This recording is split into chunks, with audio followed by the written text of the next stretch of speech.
So very warm welcome to Ivo and Jenny from Nittman and Ivo. Thank you very much for joining us on this episode of Tax People Are Boring. Andrew, you're going to ask the very first question, the most important question, which Absolutely. Are tax people boring? So Jenny, Jenny first. I don't think so. We have breed of our own, I would say. Definitely not boring. Look at our backgrounds and follow this one and you'll see and find out why not.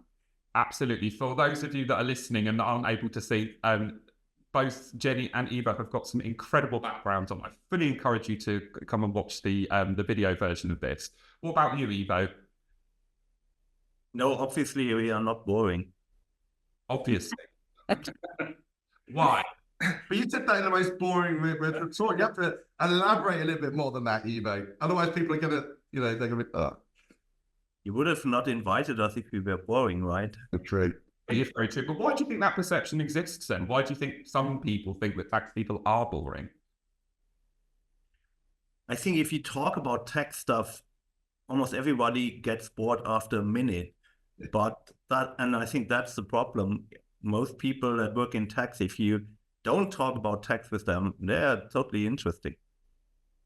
Good point. That's a very good point. I mean, I'll be honest with you. Anytime anybody speaks to me about tax, I do feel like I need to slip off to the land of nod, which is a fancy way of saying that it's bedtime. But actually, what I've discovered, because I'm not from tax, is that tax people are incredibly interesting.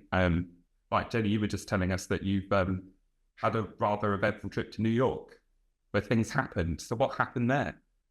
Well, my first observation was New York has become incredibly expensive. And so as an indirect tax professional, I thought to investigate, is that because of sales and use tax issues? So I posted on my LinkedIn feed an incredibly long receipt from one of the shops that we went shopping to. And I tried to find out if sales and use tax is the reason for this being expensive. And it turns out the question I ended up posting is not, is sales and use tax more or less than VAT in Europe, but is it more environmentally or less environmentally friendly? Because that receipt that I pulled was 50% or 38 line items of sales and use tax calculations that resulted in less than $3 in actual tax being calculated. So for me, the highlight was, of course, being in New York, but was also understanding it's great that VAT is a little bit simpler and less taxing than sales and use tax. So there you have it. The question is VAT more environmentally friendly than sales and use tax? I think it's an interesting to answer that. I mean, we do a lot of implementations, both in the US and outside, where generally VAT or GST is used, and it's that concept. When in Europe, you look at a price, that's the price you generally pay. But in America, you go and buy something, go, great bargain here, and then depending on the state, you can have like 10% added on top. Yeah, that always gets me. But what you've just said there, Jenny, is that you are more than just a tax professional. You're obviously a shopper. A shopper and an environmentalist. So there's more sides to you than just tax, but obviously tax permeates through even to your leisure. Even on holiday, absolutely. Yeah. Guys, I mean, we've got both of you. You're the first podcast where we've actually had two people on. We have Nittman and Ivo, right? So the question I have for you is, Nittman and Ivo, how did that happen? And also, how did you guys get into tax in the first place? So what was that journey like? And Ivo, I'm going to go to you this time. Otherwise, I don't think you're going to get a word in with Jenny speaking. Well, so how did I get into tax? Well, I originally a lawyer by training, but my first job really was in auditing. And in my interview, my boss back then said, well, okay, well, you can start October 1st and then you can do the tax advisor exam 2 years later. And I said, okay. And that's how I got into tax. So, yeah. And after working in auditing for some time and in some finance roles, about 13 years ago, I started my own business. And, well, one of the people I met was Jenny. And she actually hired me for as a project manager for a tax project about a decade ago. And about 2 years ago, she finally decided that she also wants to start her own business. And that's how we ended up founding Knit and Huff. Well, Jenny, I feel like there's a natural segue to you there. Is your recollection the same or different to Ivo's? No, absolutely the same. So Knit and Huff, for those who may not know, Nittman is my surname and Huffer is Ivo's surname. So the company name is really our names abbreviated. My professional background is actually I have a BA in English Literature and Languages from the University of Sussex in Brighton. Oh, wow. And thank you.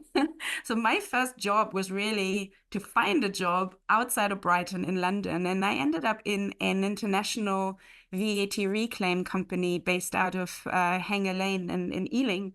And that's how I started. So I've been in indirect tax and international indirect tax pretty much for 20 years. And I've started in advisory, and then I went in-house and I worked for large financial services companies. And I've also worked for fintechs like PayPal. I've worked for eBay, which is where I met Ivo, and Amazon in the end. And Ivo and I have been working on various indirect tax operational and other types of projects together.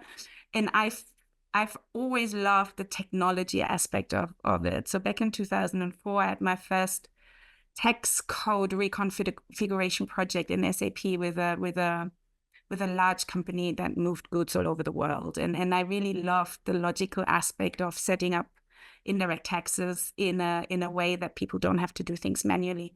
Now, obviously, that has come really far since then. And one of the reasons why I feel Knit and Huff is a great next step for me naturally after in-house is to help companies on their journey to making their indirect tax compliance technology and processes as simple and compliant and governance and rule specific as possible. So really the vision for me to work with Ivo was to work with somebody who has done all of this in the same way that I have, but externally, and then to take that leap into the into the future of indirect tax, which is automation and What's the meeting of automation?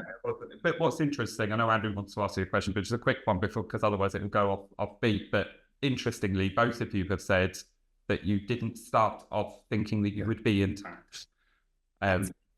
Why? So do you think it was more of an occurrence as opposed to an aspiration to work? You just found yourselves within that professional route? Because also, I think, I think we've spoken before, and you said quite often the German culture from a student point of view is you set your life up pretty much early on, right? So for both of you to, I suppose tax linked to accounting, Ivo, is similar, right? But obviously Jenny is very much different. So how does that sort of compare, to people, say, in Germany who are looking for careers and getting into tax? How does that sort of, from a German point of view, is that something that is easy to do, or do people have to sort of stumble into it? Yeah, from a cultural point of view. Who wants to answer first? Well, I'm not sure. Well, I think most people don't stumble into tax. I think a lot of people deliberately choose it. But then again, we both are not so much. I mean, we work in tax, but we are very focused on project management, process consulting, tax technology. So I would say the stuff that's a bit new, like not new, but it hasn't been around like forever. And at least from my point of view, like I stumbled into this because when I was still training to become a lawyer, I saw that if I want to understand certain things, that I need to understand more than the law side of things. I need to understand the tax side, because that's always important. I also wanted to understand a bit about, what is a balance sheet and how do you do accounting. And so I ended up in the middle of all of this, you could say. And then, the focus became tax, because tax kind of is probably the topic that that started thriving a lot in e-commerce, especially because like accounting, I think didn't change so much. Law, yes, changes, but tax, like when we did this first project together, I mean, I think that was basically VAT in the EU on those kind of services. And since then, this is like every month, basically, something new happens in some country around the world. And today, these things are global trends. Look at something like e-invoicing. That's a global trend that is going to change the way indirect tax works, like globally. And so I think for me, that was also then what kept me in tax, that there was so much new stuff and it was exciting and nobody had been there. I mean, don't get me wrong, tax might be boring to a lot of people, but doing stuff that nobody has done before, I mean, I don't want to compare it, to Star Trek, but it's a bit like in that area, it's challenging, it's interesting, it's, every day brings something new, and that is fun. I think that's a really good point there, Ivo, is tax covers, or what we particularly do from a tax technology point of view as well. Tax covers so many different areas. It touches every part of the business where goods or services are, created, moved, sold. And I think that's where, that sort of diversity of all the different elements of the business, of skill sets. And I think, even going back to what you previously said about how you got together, one of you was more from in-house, one of you was from, sort of external, and actually bringing those skills together to then offer a servicing. How important is that as well in terms of being able to deliver, a good service in tax? Because I've always said, if a tax solution is delivered or designed by a tax advisor, it will fail, because there's so many other elements around, that solution, that if you just stick to sort of, I suppose, the legal side of things and say, yeah, this transaction is zero rated, this is zero rated. When you actually have to deliver that in a solution, you also have to consider, say, okay, well, I need to produce an invoice. So I need to make sure I've got legal justification. I think that I'd say to both of this, and what I'm hearing, because bear in mind, I am the least taxy person on this podcast, let's be honest. What you're all saying is effectively that tax isn't really a singular profession anymore. It is a multidisciplinary profession. You get involved not just in, making sure the right tax is paid, but making sure that the systems and technology behind it, management. Yeah. I mean, Jenny, what's your view on what Ivo said and what Andrew said? Yeah, for me, I go back to the question, why did you get into tax? I've always wanted to travel. And I actually thought, if I get into VAT for international businesses, I don't have to become an air hostess. I can actually not work in a plane, but work in different countries. I've always considered tax also an opportunity to see the world. And if you work in VAT, like I have done, you have to be extremely close to the business. You have to really understand the transaction. So that was interesting, but it also gave me personally, from a career perspective, the opportunity to see the world, and not just be in Germany. So I've really managed to see a lot of different places and met with a lot of different cultures. So from a motivational perspective, I felt this is a great place to be in. And with the rise of e-commerce and new business models that went further and beyond what legislation, covered in terms of rules and regulations, to Ivo's point, it made it sort of, this really interesting concept of, how do we comply if the regulations aren't yet fully covering, what we're doing. So it kept me interested at a professional level as well. So it was international opportunities and really interest in the business transaction and these new types of businesses that, like fintech, payment services, things like that came about. And for me, the interesting bit now is, bringing the 20 plus years of in-house experience to the table to say, whatever you want to do with your technology is great, but let's make sure we understand operationally what you do, transactionally what you do, your data quality, your data sources. And I want people to be on a happy path when it comes to automation. And I haven't been on a happy path before in-house. And I want to bring those learnings and experiences to my clients and to our customers and say, have you thought about this? Have you thought about that? And how about, X, Y, Z? And I feel this is a great marriage of experiences between Ivo and I to make things work for the companies that come to us and look for solutions. What you basically sort of extolled to me and probably people listening and watching is that tax is an exciting profession and it can be viewed in many, many different ways. You saw it as an opportunity to travel, to gain experiences, and then further along the line to impart knowledge that you've learned along the way to try and encourage change. Absolutely. Interesting.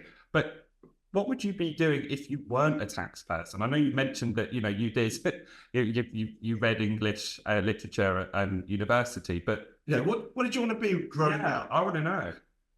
Where was that headed? For me, two things: either a teacher, Right. and I've still done a lot of trainings in my in-house capacity. So I've always enjoyed imparting knowledge and delivering trainings. But a stewardess, I was born behind the Iron Curtain, so I'm from the former east of Germany. So for me, traveling was always a big thing because we didn't have as many opportunities as people from where Ivo's from, for instance. So for me, either air hostess or a teacher, or that, I do equally exciting professions, of course. But what about you, Ivo? I mean, you started off as a lawyer, then went through into auditing. Yeah, Is that right? It's great to know what you wanted to be as a kid because, you've got tax, auditing, a lawyer. It's not the most exciting of... Yeah, pick mine up. Yeah. Well, to be honest, I started studying law because I looked at, well, I ruled out one thing, and that was environmental engineering, which turned out to be investigating mud and dirt and, really awful smelling things. That was my luck that I could do an internship during school, because otherwise I might have made a bad choice for me. I didn't know this, Ivo. That's interesting. So I learned something today. Yeah, I mean, I thought, like environmental engineering sounds so great. And then it turned out to, really be quite a smelly job, and my nose didn't do well with it. So then I looked at, what could you do? And then I crossed off almost everything from the list and ended up with law and Japanese, learning Japanese. So, well, yeah, that were the two things that I was interested in. And so I started both and then eventually gave up Japanese because just doing both was too much. And also going to Japan would have been very costly and I could not afford that. So I thought, okay, let's do law properly and, leave Japanese aside. I've actually never been to Japan till today, so that's still on my bucket list. And yeah, I think I studied law and finished it because I wanted to understand things. It was not because I wanted to stand in front of a judge and argue. I'm quite the opposite. I like my job because I can often solve things before they become real issues. I like, to fix stuff before it actually breaks. And so, yeah, that's maybe then a bit different than a lot of people I know who became lawyers because they like arguing, for example, or become judges because, they like being in that position. I mean, I was always more about, how can you design something like a deal, a contract, a company, so that you don't run into huge issues. And I think I'm still like that until today. So, yeah, for me, this was, and I mean, that's also maybe the reason why I did several very different things. Well, you can argue about accounting being different from tax, but because I was finding my way and I wanted to make experiences and yeah, and eventually. Did you find your way? Did you get there in the end? Yeah, I did get there in the end. Yeah, because A lawyer. yeah, And I think, and maybe that's an important point, like communication. Like for me, it's, I'm doing stuff that not a lot of people do, but I can explain it to them. I can help them get through it because, we talked in the beginning about tax being boring. Yeah, for many people, it's a topic, they don't want to get into it. They try to avoid it wherever they can. And so making it easier for them, and explaining it to them in a way that's not totally freaking them out, that's something that I like doing. Do you think, I think tax generally, people think of it negatively, right? Because, for most people, tax, you have to pay it, right? So therefore, it's a cost and everyone's shown back. But also, when it actually comes to tax, people, I think they're associated more with like offshore taxes or, companies all set up in different countries. Squirrel things away. Yeah. So, but I mean, our area is more around the indirect tax side of things, which is much more sort of structured. I think someone once told me, the indirect tax is like a science, it's very exact, whereas a direct tax is like an art form. You could be as creative as you'd like. But with that indirect tax has that structure, but people are sort of scared off in it. Do you think a lot of people would just simply don't want to think about or don't want to understand it because they're almost scared of it, when in reality, the core concepts are actually quite simple? And by understanding what those core concepts are in terms of where the tax applies, what the legal requirements or I suppose the compliance requirements are. Yeah, what makes people shudder? Why do people shudder, do you think? Because in my experience, people don't know enough about tax. And like you say, you guys go in and help and make sure they ask the right questions. Why do they not know those questions themselves? Maybe I can briefly go first. I find even within tax, direct tax, people often say, oh, I don't want to deal with indirect tax. It's too complex for me, right? So I think that's already, even within our own profession, we are quite specialized in what we do. And then you specialize even further in a certain industry sector.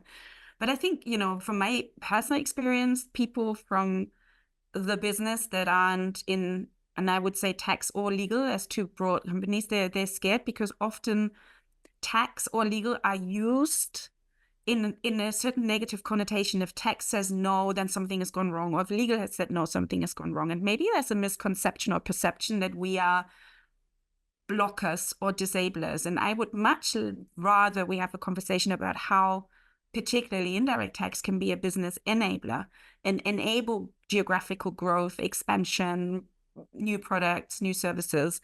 And with the right tools, we can help the business go somewhere that it hasn't been before, Ivo, to your point with the final frontier. So I prefer the conversation to change and say, what do? We enable and protect revenue, and we enable business and operating models. And that's why I love what I do, because it's actually, to me, it's an enhancement to the business rather than an That's very positive what we do. And I know, Ivo, you wanted to say something as well. Sorry. Yeah, I think it also depends a lot on personal experiences. I think, if like you pay your income tax, that's kind of, you don't like that. A lot of people don't like it. I think, if you earn more, you pay more taxes. So it's also kind of a good thing. Then I think in a business context, if people have been in a situation where something went wrong with tax, that can often be costly, or in Germany can even, get you into real trouble, like criminal proceedings and stuff. So there is like the risk associated with tax that if you came near that, you probably don't like it.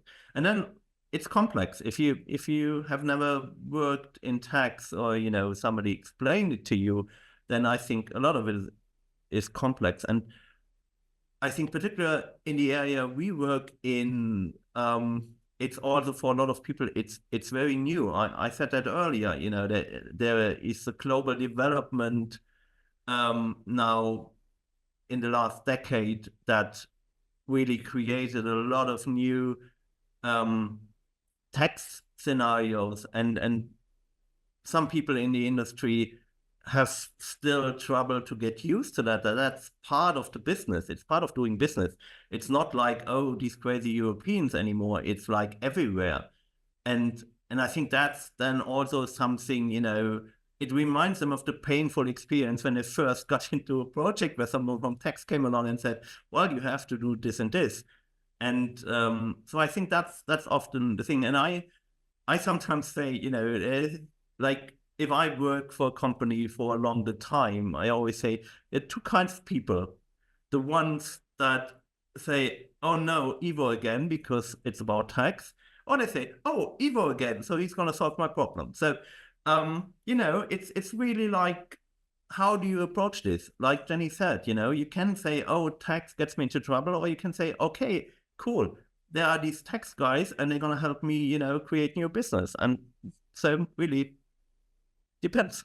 Actually, I think one of the questions that I suppose are not necessarily questions, but one of the problems I see in a lot of tax departments, when we're looking at automation or streamlining or better communication with the rest of the business, these tax departments tend not to have any budget, any funding, and it's almost like the sort of the CFO level is they treat the indirect tax as just being a cost center. There's nothing really happening, and we both know that's definitely not the case. So and you mentioned earlier there, Jenny, about the fact that you make it positive. You actually show how tax can actually save the company money. Can you sort of elaborate a little bit on that? So anybody that is from a tax background is thinking like, how do I get the budget to actually automate this particular tax process? How would you sort of advise them to go about doing that? But also on a personal level, how people can derive that sense of satisfaction of being able to make a difference in their tax profession. So this is the same sort of thing, but from two different things. What can they do sort of for their business to add value, but also to gain job satisfaction? Yeah, so it's not just a daily grind, the same thing every week, every month, every quarter. Yeah, no, it's a great question. For me personally, I like to think quite commercially.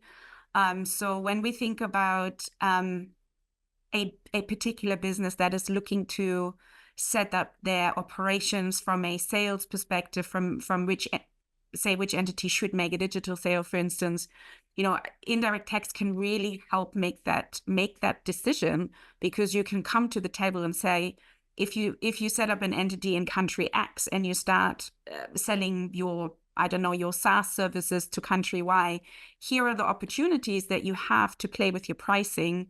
Think about VAT rates, think about place of supply rules, and you can actually model customer end pricing. So you can really help commercial decisions. You can also tell them, if you want to be flexible in terms of geographical growth and apply some of the known rules, and we use some technology to do that, your opportunities are limitless, because we can enable you to go and sell in any country, because we have the technology and the processes in place to be compliant in that country. If you don't, of course, then we are the bad guys and we'll say, sorry, you won't be able to do business because we're not able to issue an invoice or to charge taxes. Or even if we are charging the taxes, if we can't issue an invoice to our customers, they won't be able to claim that, so they won't be able to, or they wouldn't want to do business with us. So I feel, especially around indirect taxes, we can really have those conversations around the end customer experience from a commercial and from an indirect tax perspective. And again, personally, I've actually inspired my cousin's son to go into indirect tax technology, because he saw the exciting projects I've been on, the countries I've visited, the opportunities I've had. So I feel on a personal level, it's a really great job to be in.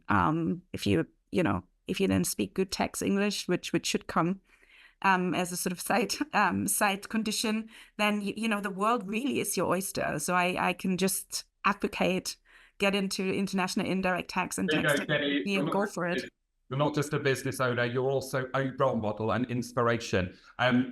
We're coming to the end of this episode now, but actually you've hit on a really interesting point there about being an inspiration to somebody else. But I'd like to know who inspires you, whether that's professionally or otherwise. So, Ivo, who's your inspiration? Aside from myself, of course. Is it my inspiration? I think that's a tough one for me. So I think a lot of people, like, for example, when I met Jenny, I think one of the first things we did was writing content together that explained to end customers, a tax topic, a VAT topic. And then I think the second thing we did, Jenny, was actually at an event where we explained some cross-border trade and VAT stuff to people selling on eBay. And since then, I've always said, well, yeah, Jenny is the one who can explain EU VAT in 10 minutes to everyone. Like, that inspired me, because that's also something thank you. I try to do, explain that stuff in a way everybody can understand it. And so I think I'm inspired by people that do cool stuff in a business environment, for example, like find smart solutions for complex problems, like design processes that are scalable, and so that kind of stuff. For me, it's not really one person in particular. It's a lot of people I met, throughout my career. Yeah, and I mean, for me, that is literally, if this were a job interview, which of course it isn't, that would be a word perfect answer. But Jenny, if you now don't say that Ivo is your inspiration, that will make you an horrific person. No, But that is the reason why you see Nittman and Huffer as a logo, and why we went into business. Ivo, to me, he's extremely clever. I'm good with words, but Ivo is good with his brain, and that inspires me. I think Ivo can grasp very complex, situations very, very quickly, and he's extremely good with data as well. So I think we both complement each other from what we do and how we do things. And I feel going into business with somebody who is not the same as me, but complements what I, the strengths that I don't have, was a perfect fusion, I would say. So, it's a real pleasure and a joy, and I haven't really looked back. So it's been great. Well, Andrew has told me on several occasions that I inspire him. That's correct. I think the word was annoyed. Oh, right. Yeah. I think we're going to wrap up there, but Andrew's going to... Well, no, I really swap a silly question to Lee. So I have the first important question. Who would win in a fight between the cast of the Teletubbies and the cast of Peppa Pig? And I say the cast because whilst Peppa Pig is she's a bit feisty, she's a bit of a moaner, but I reckon Daddy Pig could probably come in there and sort some of the Teletubbies out. So, Ivo, I'm going to go with you first, because I don't think you're thinking, what on earth is he asking me here? And you do know who Peppa Pig is, though. We don't like lies. I actually don't. I Well, know, Ivo probably doesn't, actually. I know the Teletubbies, so I would have gone with them. Oh, okay. I mean, Jenny, I'm hoping that you know who both of these. Oh, I do. I do. And I'm with Daddy Pig, actually. I think he's the one. I think his belly will just rule the world. He can just roll in and roll out, right? Oh, there's in that one. The belly works. Yeah. Yeah. No. Well, what a question to end on. But thank you for your responses. Jenny and Ivo, we'd like to thank you very much for joining us for this episode. And we'll put some information and a link to your website in the information for this episode. But yeah, thank you very much. And yeah, let's speak to you again at some point, because you're very, very non-boring tax people. Thanks, guys. Cheers. Thank you. Have a good one. Bye. Bye.